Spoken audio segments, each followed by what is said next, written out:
Good afternoon. My name is Tatish Nateta, and I'm the president of the New England chapter of APOR. And I'm really happy to invite you to today's webinar, The Supreme Court, Public Opinion, and the Future of the American Democracy. We have a fantastic panel of experts on the court that will be offering their perspectives on public opinion toward the court, the role that public opinion has played in shaping the court's decisions, and the future of the Supreme Court. Before introducing our moderator, I want to invite folks who live in the New England region and who are interested in supporting events like the one we're holding today to join us at NEAPOR. And details can be found on our website, which is neaapor.org. We are also in the process of accepting papers for our 4th annual student paper competition, and details of the competition can also be found on our website. So without further ado, I'm pleased to introduce our moderator, Kimberly Atkins Stohr. She is a senior opinion writer and columnist for the Boston Globe. She also serves as the lead columnist for The Emancipator, is a frequent contributor on MSNBC, is a frequent guest host on National Public Radio's On Point program, and is the co-host of the podcast #SistersInLaw. Kimberly, thank you so much for moderating this panel and looking forward to an interesting discussion. Thank you so much for that introduction, and thank you so much for allowing me to moderate what will be a very spirited discussion about an important topic, the Supreme Court and public opinion. And it's my honor to introduce our panelists today. I will start with Hannah Hartig. Hannah is a research associate at Pew Research Center, where she primarily studies U.S. political attitudes and voting behavior. She's authored analyses on topics including domestic views of U.S. foreign policy, voter turnout in 2020, and views of abortion. Prior to joining the center, she was director of research at the Penn Program on Opinion Research and Election Studies at the University of Pennsylvania. We're also joined by Elizabeth Lane, who is an assistant professor in the Louisiana State University Department of Political Science. She earned her PhD from Michigan State University in American Politics in Research Methods in 2019, and her research centers on the intersection of race, gender, and judicial behavior at the Supreme Court. And her most recent work focuses on how attorney and judge identity shape important policy outcomes and how these factors influence the public's view of the U.S. Supreme Court. Also with us is Dahlia Lithwick. She's senior editor at Slate, and in that capacity has been writing the Supreme Court dispatches and jurisprudence columns since 1999. Her work has appeared in the New York Times, Harper's, The New Yorker, The Washington Post, The Republic, and Commentary. And of course, she is the host of Amicus, Slate's award-winning bi-weekly podcast about the law and the Supreme Court. And joining us also is Amanda Savage. She's an assistant professor of political science at Loyola University Chicago, where she teaches courses on constitutional law and federal judicial politics. Her research focuses on the interactive relationship between the Supreme Court and public opinion, and she's published work examining how the court is influenced by public opinion, and more recently, how the public responds to the Supreme Court. A really fantastic panel all around. So I want us to get us started with this conversation by really focusing on what the public thinks of the Supreme Court, why that is important. So on that note, Hannah, I want to start with you. I know we learned in school that the judicial branch is very different from the two elected branches of our federal government, one reason being that they're not elected. And so let's start by asking and examining, does the public think that the Supreme Court and the judiciary is apolitical or ought to be apolitical? What does your research show? Yes, thank you so much, Kim, and thanks for that introduction. Yes, I think our data makes it clear that the public does distinguish between elected officials, people who are popularly elected, and the Supreme Court. And the way that we know that, right, is that the public says that the Supreme Court justices should keep their own political views out of how they decide major cases. So that's been true, in data going back to the early 2000s. It's true among Republicans and Democrats alike. But I think what's also interesting is that this concept of what is apolitical is also increasingly political. And what I mean by that is that, in the lead up to this highly controversial Dobbs decision, we asked respondents about how justices overall were doing and keeping their political views out of key decisions. But we also asked about how justices nominated by Republican presidents were doing and justices nominated by Democratic presidents were doing. And what we found was that Republicans thought that justices nominated by Republican presidents were doing a better job at keeping their own political views out of decisions. And of course, the reverse was true among Democrats. Democrats found that those nominated by Democratic presidents, they interpreted them as, better able to keep their own views out of decisions. So even this notion of what is apolitical is slightly political, but of course, to that first question, I think the public does distinguish between the judiciary and elected representatives. And Elizabeth, I wanted to ask you about what factors impact the public view of the court. And I think the point that Hannah just made from that data is an interesting one. I think one of the factors that weighs public opinion is what the individual member of the public thinks themselves. Yeah, exactly. So I think that partisan identity is definitely a major factor for how the public views the court. A lot of research has shown that recently, especially work by Miles Armley. And one of the things that makes the court unique, though, in the public's eyes is this idea of the legitimacy that they have always had, and these symbols of legitimacy that have been able to lend positivity amongst to the public about the court as an institution. So things like the gavel and the bench and even like the seal of the court have influenced the way people have viewed the court over time. However, these views are now being filtered through this partisan or ideological lens, just like a lot of the other views that people have towards politics. So although the court for many years has been seen in this very positive light and been viewed as more principled decision makers, the justices themselves, as the court and politics has become more partisan and polarized, so too are the ways that the public views the court.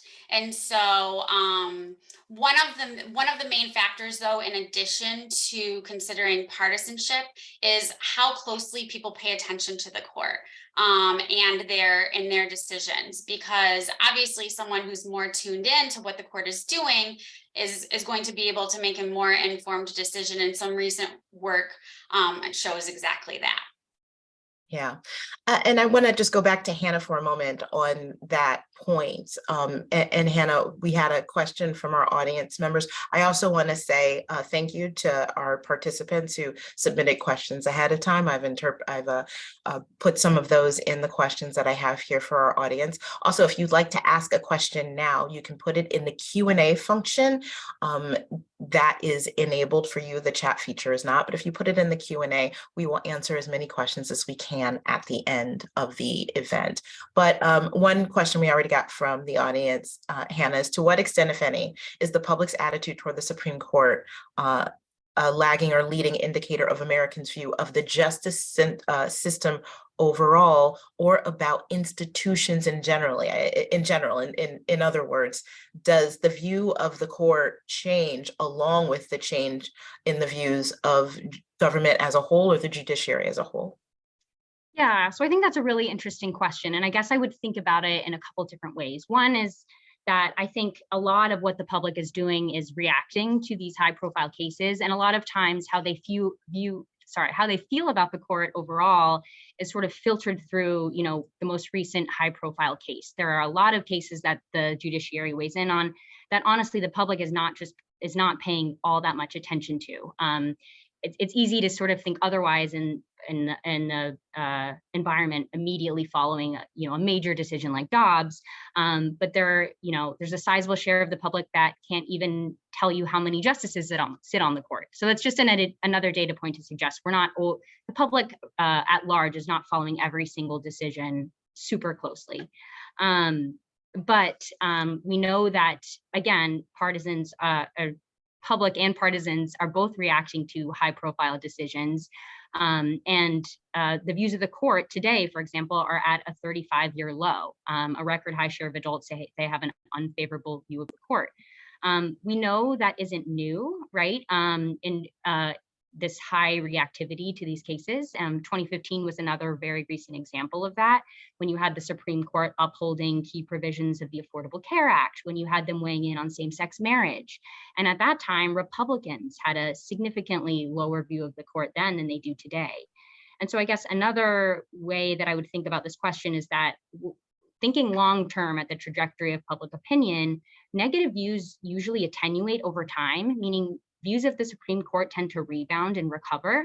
I'm not suggesting that for sure that's what's going to happen in the post-Dobbs world. Another side of the coin is that partisan reactivity is getting more broad, and the partisan gap is getting bigger. So there are multiple ways to think about this, but I think expecting a strong reaction is sort of a given at this point, and it's sort of a question about what the future holds.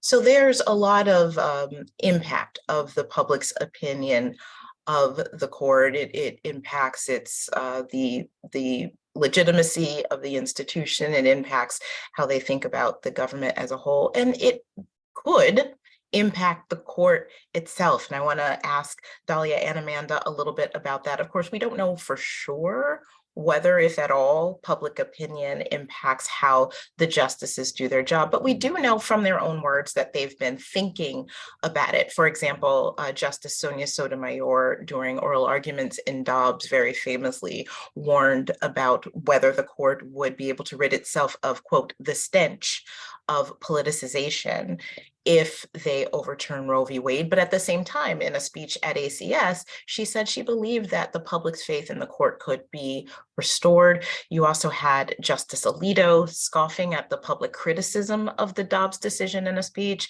You had Justice Barrett saying in a speech that the justices must be, quote, hyper vigilant to make sure they're not letting personal bias creep into their decisions. And you had Justice Elena Kagan saying, quote, when courts become extensions of the political process, when people see them as extensions of the political process, when people see them as trying to impose personal preferences on a society irrespective of law, that's when there's a problem, and that's when there ought to be a problem. So Dalia, just based on what the justices themselves have said about public opinion, what do you think that tells us? I mean, first of all, it's lovely to be with all of you, and it's good to see you, Kimberly, and thank you for including me. I mean, I think one thing that we need to fold into this conversation is that we used to think about the court and public opinion largely in terms of cases and case outcomes. We now have two other categories that we are talking about almost as much, if not more. One is the institution itself. The other is the conduct of the justices. And I think that we are really in a landmark moment, at least in my 22 years of covering the court, where those second and third categories are almost, I think, as salient for the conversation as, a conversation about what happened in Dobbs or what happened in Bruen. So I think one of the things that has really changed, and I totally agree with Hannah that, there is this foundational question about, is the court becoming more polarized and political, or the public becoming more polarized and political and thus imposing that on the court? But I think that folded into that, we really have to think about the ways in which we just didn't used to have conversations about Ginny Thomas participating in the events of January 6th and her husband refusing to recuse. We weren't having conversations about justices sort of flying across the country and giving really partisan speeches at paid events, or, some of the news of the last couple of weeks about donors to the Historical Society getting access to the court. So I think I want to say, of course, you know, A, this is important. B, it just bears saying the only power the court has is its legitimacy, right? It doesn't have an army, it doesn't have a navy, it doesn't have money. So this legitimacy thing is the only superpower the court has, and that's why it's so important. But I think I will say that what I've seen, and it goes to your question about how the court responds, is such an uptick in those judicial speeches about the legitimacy of the court is sort of proof positive, I think, that they are worried about this conversation, but that their own conduct in order to mollify worry sometimes becomes the problem. And so this intramural fight that you're hearing between the justices about, do we blame the press? Do we blame the public? Do we blame each other? Do we blame the court? Has become part of, I think, the national discussion about the legitimacy of the court that almost overrides the cases themselves. Yeah, Amanda, do you think that the court really cares about public opinion in the first place? Are they incentivized to at all, or do they not? Do they consider that outside of the realm of their work? Well, it's worth thinking about why the justices should care in the first place. And so you think back to like the famous Alexander Hamilton Federalist Papers, the court has neither the power of the person or the sword. And traditionally, theoretically, we think that means that the justices can't step too far out of bounds, maybe not of what the public wants, but certainly of what the elected officials are reflecting to the court that the public wants, because they rely on those elected officials to implement the decisions, to fund the court as an institution, to literally keep the lights on. And if the court steps too far out of bounds, then the decisions that they make will become irrelevant because no one will implement them. What's maybe different about now, or maybe has always been a problem with the theory in general, is the assumption that retaliation from those elected branches will actually happen.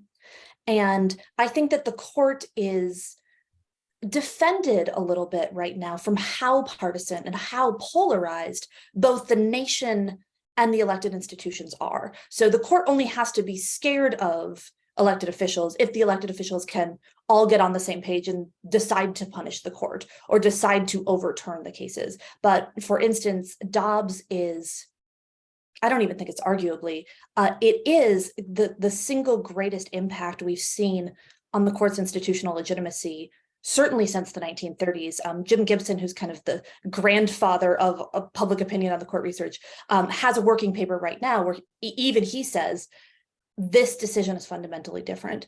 But even in something like Dobbs, where we have mass kind of public aversion to the decision itself, we saw like a big response in the midterms to responding directly to the decision and abortion rights.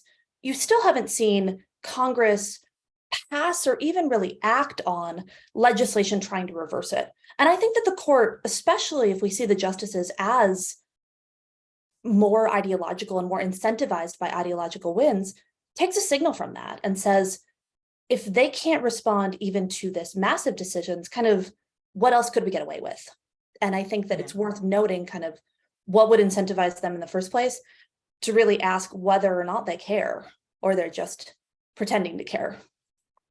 Yeah, and I want to ask you all about factors that form the public views about the court, including the decisions, but also beyond the decisions themselves. And Elizabeth, I want to sort of go off on Amanda's point, which is, you know, it's the Dobbs decision was something so different. You almost can't include that just in how the court rules more broadly. That was so important. Do you agree that that was important? And is it important not just because of what the decision did and the way it was worded, but also in the way that it came out, which was through this leak that gave it this air of politicization as if it needed that already?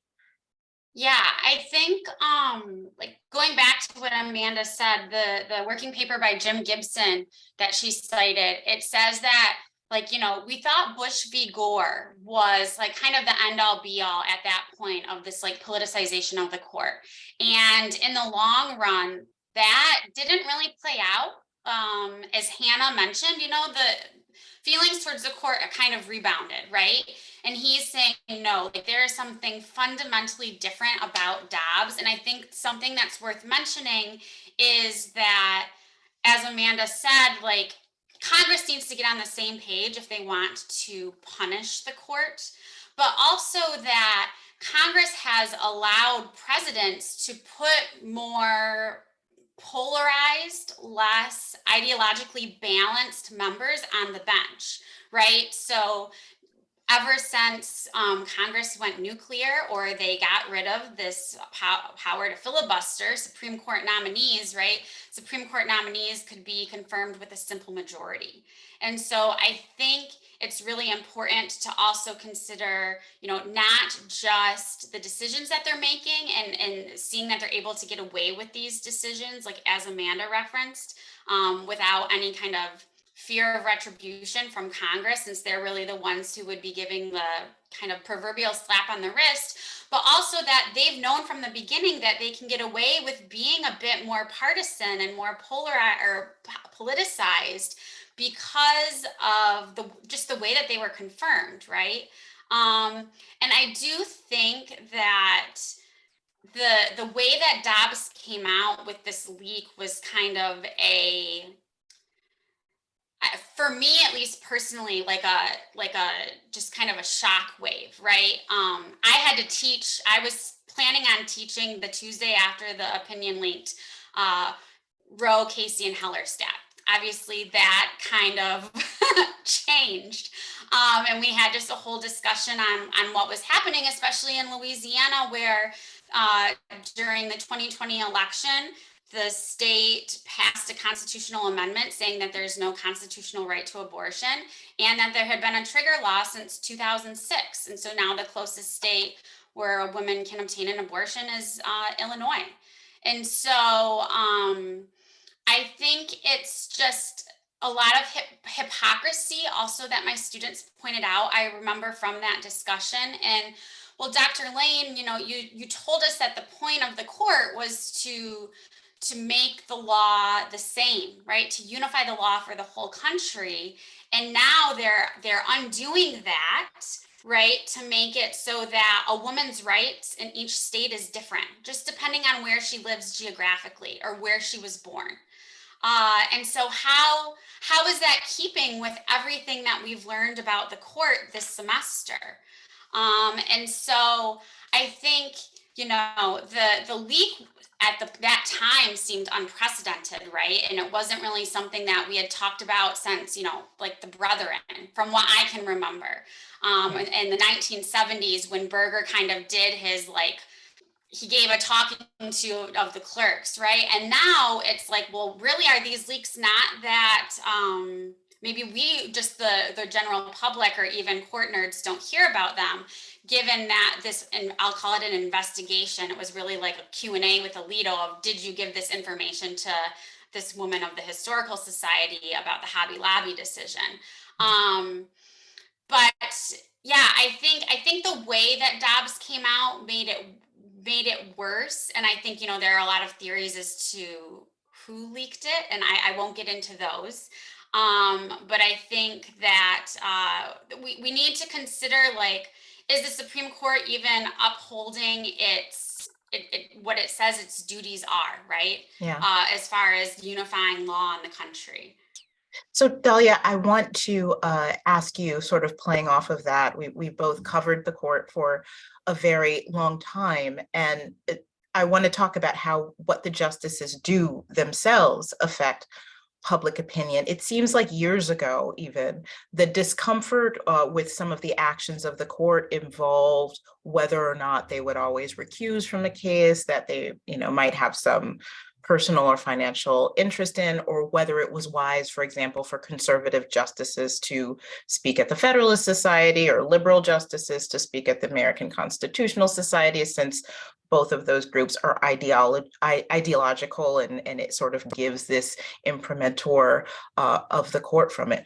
We're far beyond that now, just as we were discussing the revelation, the claim that conservatives wined and dine justices in an effort to influence them to take on more pro-religious rights views. And the fact that Alito was a part of that and even had some of these folks to dinner at his home. Talk a little bit about how that those shifts in the justice's own behavior has impacted public opinion. I mean, again, I think there's a tiny bit of a cart horse problem, which is, it is certainly possible that it has ever been thus, Kimberly, right? And if you read Justice Antonin Scalia, who refused to recuse, right, from a famous case in which then Vice President Dick Cheney was both a party to the case and also like duck hunting with Justice Scalia while the case was pending. And we raised all these questions then. And you may recall Justice Scalia famously wrote this amazing, like, je recuse memo, where he was just like, I'm going to tell you why I'm not recusing. And he explained it. And what he essentially said, I mean, credit to him for his candor, was it's always been this way. It is, justices have palled around with interested parties and politicians their whole lives, and it is the curse of being famous and important that you just have to hang out with other famous and important people in DC. And I'm slightly probably mischaracterizing the blitheness with which he said that, but that was essentially the argument. And you're frustrated now because you're seeing it and you're paying attention, but this has always been the case. So that's one version of the story. The other version of the story is, and I think this is the question you're positing, is it different? Is it really fundamentally different now? My own sense is it's fundamentally different now. I think that we are seeing amazing sort of open and flagrant conduct on the parts of the justices themselves that they were really careful about. I mean, I just think about Justice Brennan, how careful he was to stop giving speeches altogether, to stop doing public events altogether when it became manifest to him that his public life was impinging on the dignity and the confidence in the court. So I think there's been, and this is also very much post the Brethren, there was an effort on the part of the justices, maybe unconsciously, collectively, to say we're going to step back from things in which we look nakedly, openly partisan. And I think that was kind of the way it went for a long time. And sure, there was, duck hunting gate. There have been episodes, but I don't think this sort of systematic month after month blockbuster story of judicial conduct that is, when Justice Alito flies to Notre Dame and gives a speech about the shadow docket and won't let it be covered until the blowback is so extraordinary that he allows in the press and then proceeds to name check people who have criticized him. Like, this stuff feels very new to me. And I think maybe the last thing I'll say about this is it is entirely self-reinforcing.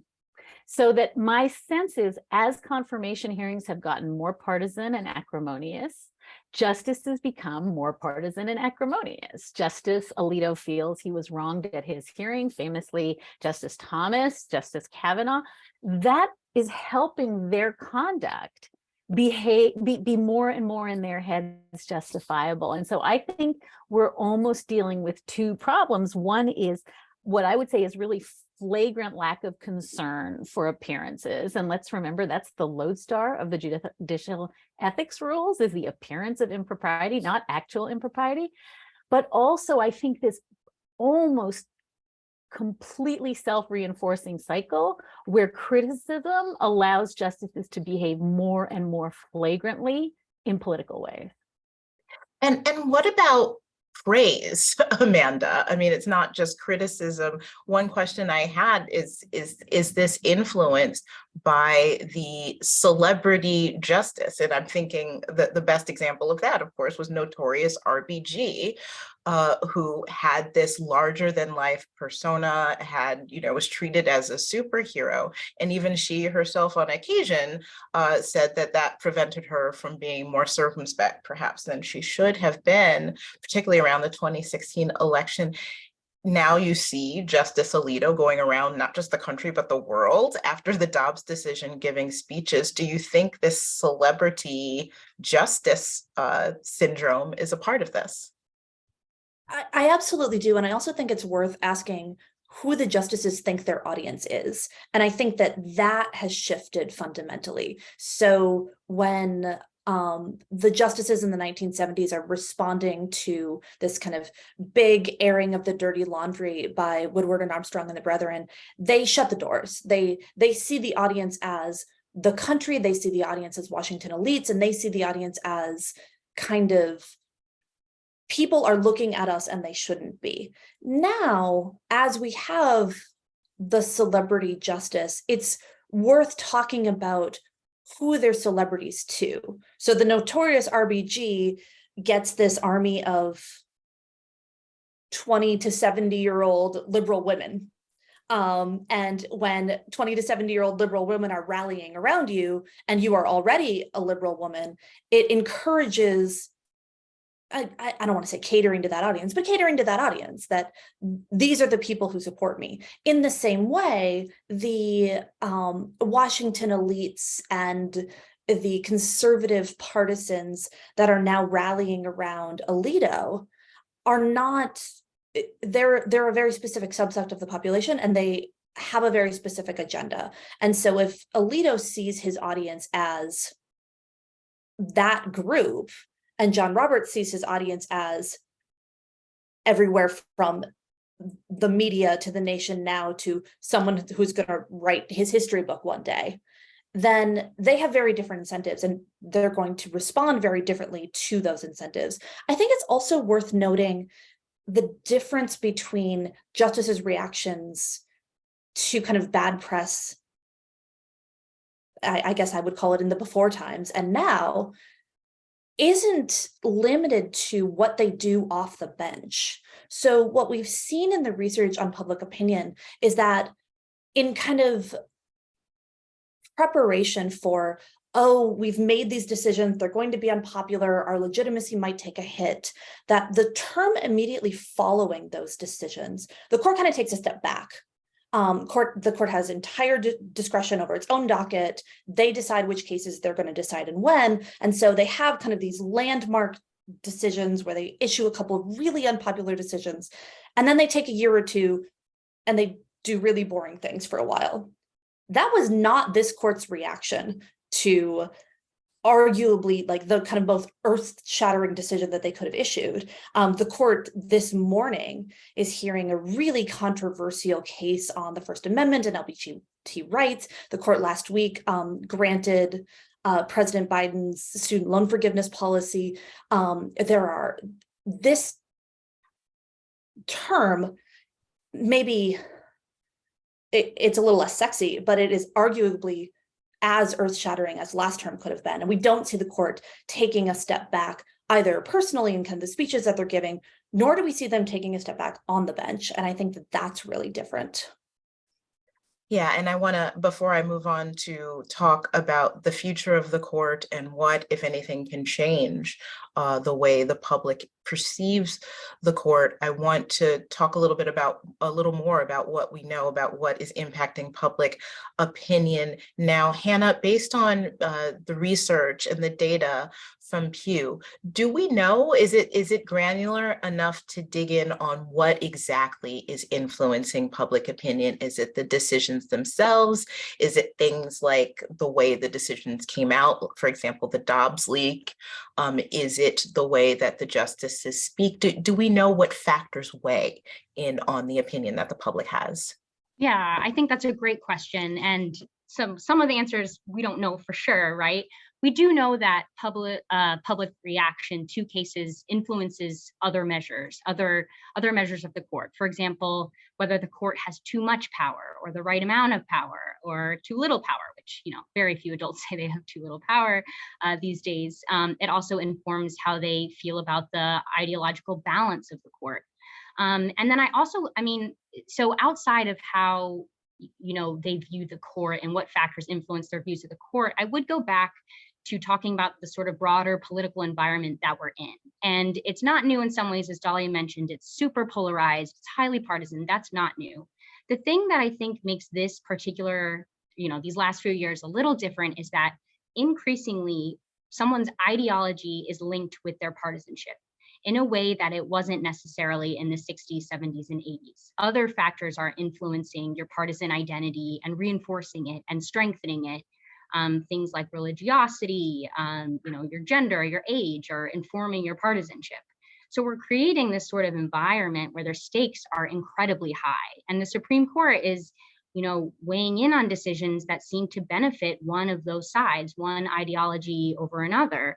And so in a way, I think we're in an environment that might feel more consequential than we did before, since those things are increasingly aligned. Going back to a question that was asked by the audience way earlier that I didn't fully address, but we're also in a climate of intense institutional distrust. People have a record, they don't feel that the federal government, they can trust the federal government in Washington. We know that there are huge regime effects when it comes to views of the presidency, where the out party has very little trust in the opposing party's president. Views of Congress that are at an all-time low. So again, we are in this particularly polarized environment, and our identities are increasingly linked with our partisanship. So, I just thought it was worth mentioning the sort of environment that we are in that does feel unique in this Dobbs era, even aside from how they're weighing in on specific cases.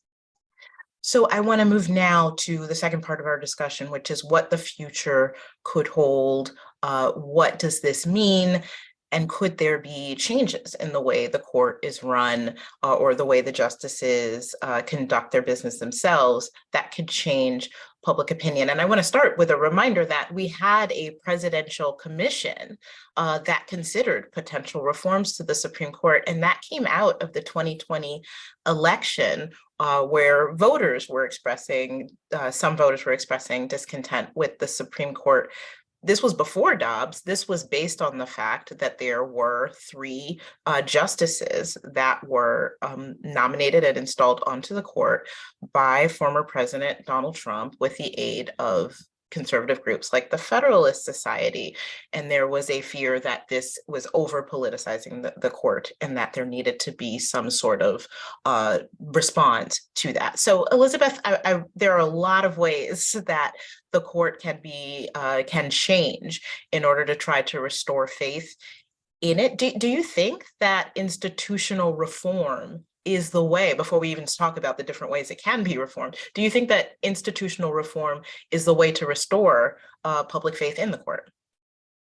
That's a really great question. And I think it depends on who you ask and when you ask. So again, I won't get into, the different ways, because you said wait on that. But obviously some are more simpler than others, right? Some are just a simple act of Congress. But again, as to what Amanda pointed out, can we even get Congress on the same page to do something like that? And even some of my research that looked at right after Ruth Bader Ginsburg passed away and she was replaced with Amy Coney Barrett, even if we remind respondents in our survey about, the hypocrisy of Mitch McConnell and refusing to give Merrick Garland a hearing even further out from an election, but then pushing Amy Coney Barrett through, and I think about 3 weeks, 2 months before an election, a month and a half before an election, even what we would call the partisan losers in that, which would be the Democrats, were hesitant to say that they were in favor of reforms. Because I think that institutional reforms, it's kind of like the devil you know is almost better than the devil you don't to some people, because the Republicans have consistently won. But I also think the argument could be made that the Republican Party has made putting the court first, putting appointments at all levels of the court, federal judiciary, as a priority of the presidency, a priority in their campaigns, whereas Democrats haven't necessarily done that. And now I think Democrats are seeing the consequences of that. But even Democratic voters are hesitant to major reforms on the bench, even after, having 3 conservative justices put on the bench by Donald Trump, because they don't necessarily know if that will be worse for them in the long run. It's hard to kind of make that calculation. So, yeah, I think it depends who you ask, when you ask, and it's unclear, after Dobbs, like, because the public and the court are out of step. That is very clear. I think support for the court is at, as Hannah mentioned, at a all-time or 35-year low, and support for abortion and upholding Roe was, I think, at 58%. Nearly 60% of the American public agreed with that. So it's, it would be interesting to ask those same questions again, and maybe Hannah has a bit more insight into that data. So before we get to more data from Hannah, I want to turn to Dahlia, and I appreciate, Elizabeth, you holding out on talking about specific things, specific ways that the court can be changed. I want to start with Dahlia. I want to start at the beginnings. We've been talking about not just what the court does and how the justices themselves behave, but let's start at how the justices get on the court in the first place, which gets back to this idea of the confirmation process. We saw that reaction from the public in 2020 after that process looked like it was really hijacked by one party in control of the Senate, by Mitch McConnell, and with the stalling of the last Democratic nominee pushing through very quickly 3 nominees, and then no promise that he wouldn't do it again. So how might changing the confirmation process itself, which, covering it as a journalist now, there's so little information that you get out of that process, it doesn't seem to work at all. How might that be changed? Yeah, I think this is another one of those self-reinforcing problems. It's not that the confirmation is bad, the process, it's bad. It's that it's actually terrible, and it is starting to inflect not just on public views of the court, but as I said, I think judicial conduct for years after. I think that they feel bruised and humiliated by their nominations. And just one data point that I think is interesting, I actually think it starts to inflect on the ways they write about the press and the First Amendment, and the ways they think about public referenda and transparency, because they feel as though the minute you roll cameras in somewhere, the minute there's accountability, it becomes just, a savage bloodletting. And that actually affects a whole bunch of kinds of First Amendment doctrine, because for most of these justices, that week is the only time in their life that they will interact with the press and the public, right? So I want to be really clear. It's not just self-reinforcing in that the public comes away and says, A, this person is a liar, B, they will not tell me anything, and C, the senators are all jerks, but that in fact, the nominee themselves comes out of it and thinks that the press and the Senate are awful. And that really, really, I think, is borne out in some of the dissents. If you look at Citizens United, if you look at a bunch of cases where the justices talk about the public and the press. So I want to just make that descriptive point. I mean, I think as to the rest of it, there's no other public job in the world where you get to sit in on the interview and not on the job, right? So the public gets to see both the nominee and the Senate at their absolute worst. And then there are no cameras in the court, right? So that if we're lucky, we can listen in on C-SPAN, but for the most part, that's it.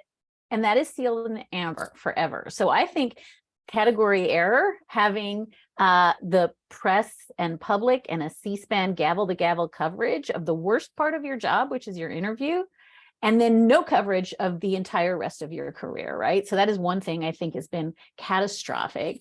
And then I think the other thing that has been catastrophic is that these hearings have become, in no small part, because of television coverage. Every single senator on the Judiciary Committee is doing sound bites for their next campaign commercial. That is what this is. This is a campaign commercial with incidental conversation about the fitness of this nominee. That's why we had people doing 3 and 4 rounds of questioning of then Judge Ketanji Brown Jackson being a pedophile enthusiast. And we kept having that over and over again, even though it was asked and answered, because this is not about confirmation or the substance of the justice's views. So I think one thing that really, really would help turn down the temperature, and I'm huge for openness and transparency, but I think the way these things are organized, the entire structure, days of repetitive questions, refusals to answer, simply reconfirms in the minds of the American public that the whole thing is kabuki, because it is. And then that really begins to inform the way they think about the courts. And again, the last thing I will say is that I think a process that makes the Judiciary Committee angry, the nominee angry, and the public angry, and in which nobody is doing their best work, is a process that, just going back to the questions you were asking Hannah about trust in institutions, all it does is dismantle trust in the court and in the Senate. I don't see that it actually has any knock-on benefits to any institution at all. So I want any of you to feel free to jump in on specific proposals on reform, whether it is term limits, whether it is a new judicial code of ethics for the SCOTUS, more transparency in terms of cameras in the courtroom, other things too. But before we get to that, one thing that I thought was interesting about that presidential commission that I mentioned earlier that was convened, a lot of folks, a lot of experts came together to examine potential reform for the court. And at the end, it was basically a punt with a caveat that said, you know what, we think that any reform at the court can only work if it comes from the court themselves, if it is spearheaded and backed by the justices themselves, which to me seemed like, okay, you're reciting the problem, which is if it's self-regulating and self-perpetuating, as Dahlia said,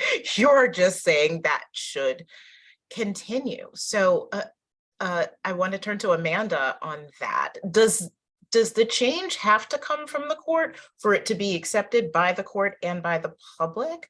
Or is this really something that Congress must act on? Because the majority of these proposals would have to be backed by Congress for them to be enacted. I think that some of the change, there are things that Congress can do that the court couldn't resist. So Congress could tomorrow pass, been called 100 different things, but basically the Sunshine Act, forcing cameras in the courtroom. And Congress has the prerogative to do that. Whether or not the justices like it, whether or not they behave differently, whether or not it changes the tenor of oral arguments, that's all up to them. But they fundamentally can't say no. They obviously couldn't say no to something like term limits, though that one's obviously very complicated because it raises some like really tricky constitutional questions. Mandatory retirement ages.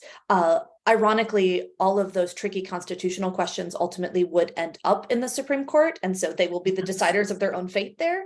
So there's a little bit of that. I think what's interesting about these conversations is that we tend to focus on the institutional reforms. We want to talk about term limits. We want to talk about court packing. We want to talk about mandatory retirement age. That's what that presidential commission really focused on. But the irony is that not only are those the reforms that are the hardest to implement, sometimes because they may be blatantly unconstitutional, but more than that, they require kind of a political cohesion that we don't have. They're also the least popular to the public. So Bartels and Johnston in 2020 wrote this great book called Curbing the Court, where they look at the link between feelings of legitimacy of the court as an institution and public support for court curbing measures. And so they look both at what they call like long-term institutional changes. We think of like term limits, court packing, things like that. And then short-term policy changes. So Congress adding riders to various pieces of legislation saying there's no you can't review this federal legislation in like appellate jurisdiction, or overrides of Supreme Court decisions, like legislative overrides of statutory decisions. And the public is a lot more likely to support those kind of targeted policy court curbing actions than they are to say, all right, we're done, pack the court. And there's a closer link between public frustration with the court as an institution, which is what we're seeing now, and support for those measures. So even in the 1930s, when the court is wildly unpopular, you're facing a wildly popular president in FDR, and you're facing kind of this very cohesive congressional and public movement to get the New Deal passed. when Roosevelt tries to pack the court, the public openly mocks him, calls him the problem, and says, no, leave the court alone. I think that maybe the public is a little bit less cynical now, or a little bit less supportive of the court. But ultimately, I think that the public lands on the court side there in a way that they wouldn't land on the court side if tomorrow Congress passed like nationwide abortion protections, or stripped the court's jurisdiction over certain types of issues that they thought they were meddling a little too much. And so it might be a problem of reform advocates trying to get too much when smaller reforms might be more successful and they might be more supported. Hannah, is there research from Pew about what the public would like to see change at the court?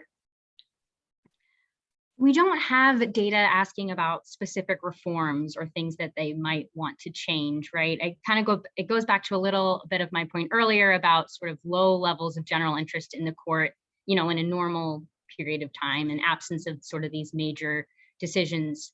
I think, this discussion, we're all talking about what sort of reforms would be popular and what wouldn't. And I think it's just worth, bearing in mind that for, a little less than half of the country, they see the court as, has the right amount of power, is ideologically middle of the road. Whether or not we think that, that's a genuine feeling, or, I'm talking about Republicans here, but if we think they're sort of perceiving that they're getting an advantage out of this current term, or from the justices, and whether that will be sort of locked in, I think that creates some real challenges to even thinking about getting any sorts of reforms passed. Again, partisans are highly reactive in this era, and so I think how closely divided the House is, how closely divided the Senate will be. I think half of the country right now says that they're okay with how the court is going. So it's just worth bearing in mind that there isn't sort of a unified group to sort of make these sorts of changes easily. One question we got from the audience is thoughts on the introduction by Senator Chris Murphy, Democrat from Connecticut, and Representative Hank Johnson, Democrat from Georgia, of the Supreme Court Ethics Act, which would require the Judicial Conference to create a code of ethical conduct for the U.S. Supreme Court. Dalia, why don't I start with you and first sort of explain a little bit how the Code of Ethics applies differently to the Supreme Court than other judges. Yeah, this is one of those things that I class under sort of what Amanda says is like, these are easy things. Like, this is a really low-hanging fruit for the court to simply take on an ethics code that guides itself. And I cannot fathom. I think Justice Elena Kagan promised recently they're working on it, they're thinking about it. We still don't have an ethics code. So the very short answer is that there are judicial ethics canons and statutes that govern how every other Article III judge, every district court and appeals court judge conducts themselves. And as I said, one of the markers is the appearance. That you're in the tank for one side or another, not being in the tank for one side or the other. And those are advisory as to the Supreme Court. I think John Roberts famously said, we consult them like the way you would consult AccuWeather. And I think that part of the problem for the public is, particularly when we've had this sort of raft of complaints about Clarence Thomas's wife's involvement, as a materially interested party in some of the January 6 cases, how is it possible that the justices are not bound by those appearances? And the answer is because it's advisory. So I think that, the kind of impetus now is, if they're not going to craft a judicial code that is binding on them, then we're going to make one that's binding on them. There are separation of powers questions. I think anyone would tell you that Congress doesn't get to tell the court how to conduct themselves ethically. There's a lot of pragmatic questions of how the justices could police each other, right? If a justice has to recuse, you're going to have 4-4 decisions. If one justice thinks you should recuse and another one, and I think a lot of this is bound up in, you have 9 people who are supposed to be operating in good faith. That's why they got to be Supreme Court justices. What do you do when they're not?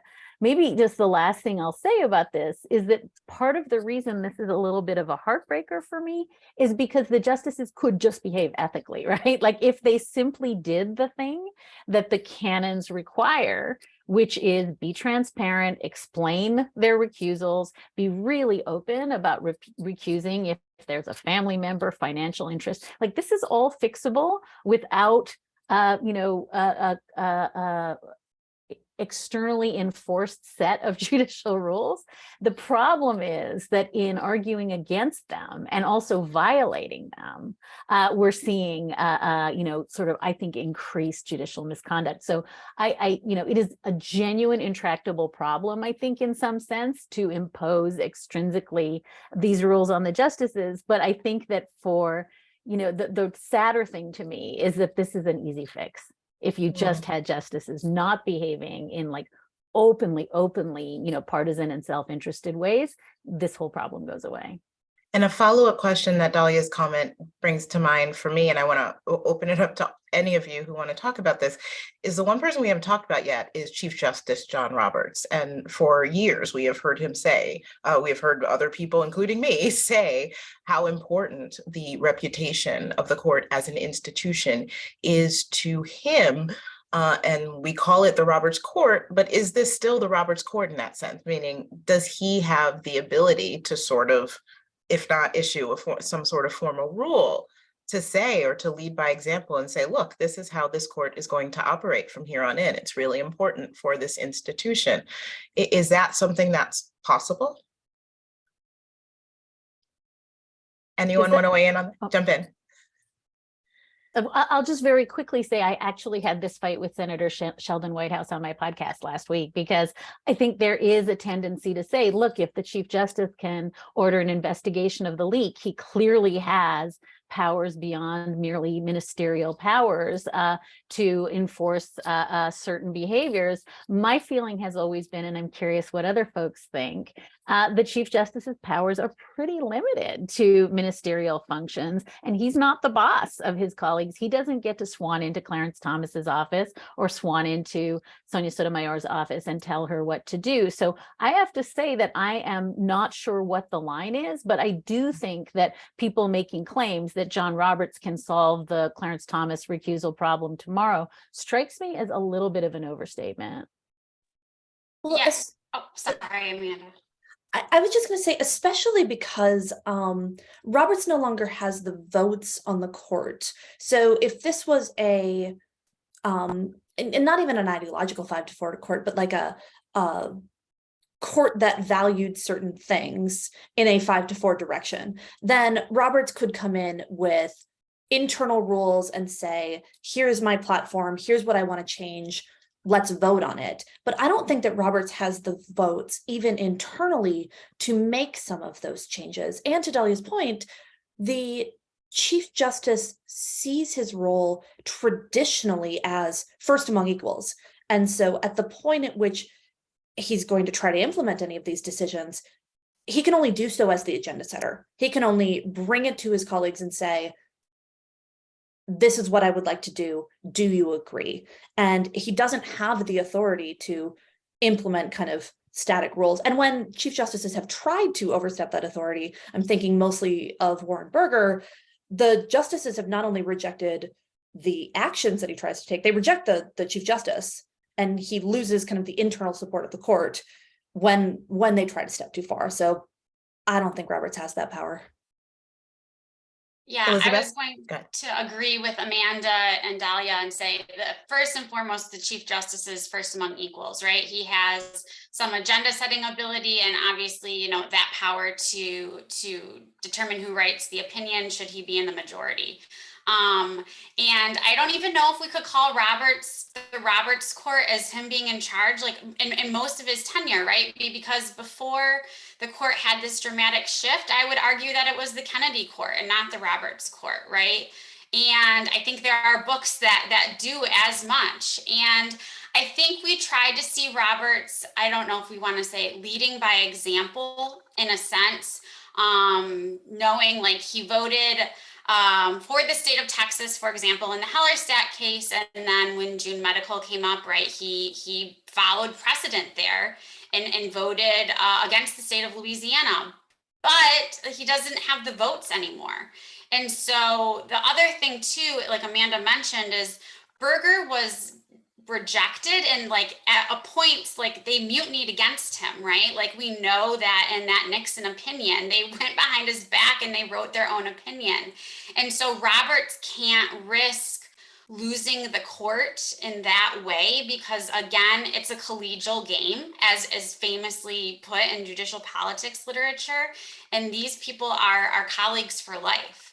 And so it's, you know, that balance of having to work with these people and be their leader, but really just kind of the first mover and not even really the leader. So I think it's really hard for Roberts to do anything himself. And I think he needs the backing of the other institutions like Congress to do something first. Well, that hour went by really fast. We could talk about this for another hour, but my deepest gratitude to Hannah Hartig, Amanda Savage, Elizabeth Lane, and Dahlia Lithwick for this really enlightening conversation. Much thanks to the New England chapter of the American Association of Public Opinion Research for holding this event and inviting me to moderate. I have learned a lot, and I hope all of you have as well. Thank you again for joining us, and have a great day.